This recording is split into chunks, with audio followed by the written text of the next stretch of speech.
Well, now we move to Friday. It's a pretty innocent looking cross right there. The real one was anything but innocent looking. It was ugly. What happened on it was horrendous because real blood was spilled on it and real nails were pounded into it. And for 2,000 years, the cross has been the simplest expression of the Christian faith. And when you think about it, the clearest, most recognized, most remembered symbol of the Christian faith is two pieces of wood stuck together on which criminals were crucified.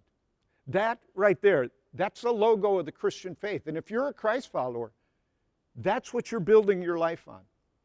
And the question screams out, why? Why? Well, there's one reason the Bible tells us. It's because on the cross, Jesus paid for the sins of the world, including yours and mine. And in fact, there's a Bible verse that many of us learned when we were kids. John 3:16, it says this, "For God so loved the world." And you think about it, as holy and just and righteous as God is, God has this thing about people, human beings, and God has this thing about you. God cares about you, and God knows you and loves you. And whenever, in fact, God thinks about you, God knows your name when God thinks about you.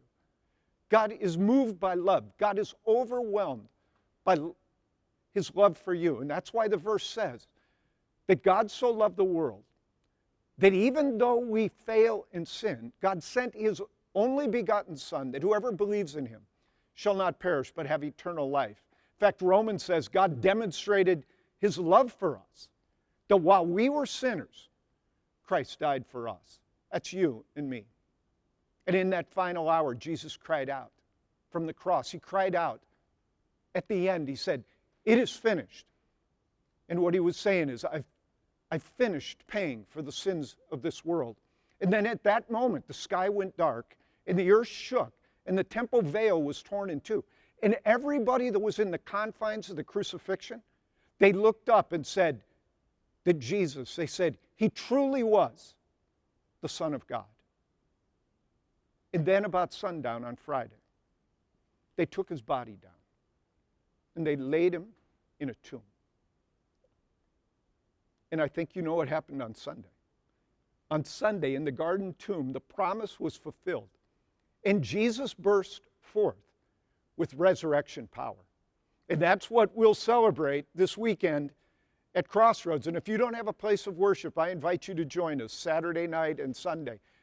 But if you're a Christ follower, I know you're going to mark your calendar and you're going to join over 2 billion Christ followers all over the world this weekend in celebrating the most important event in all of history, the resurrection of Jesus Christ.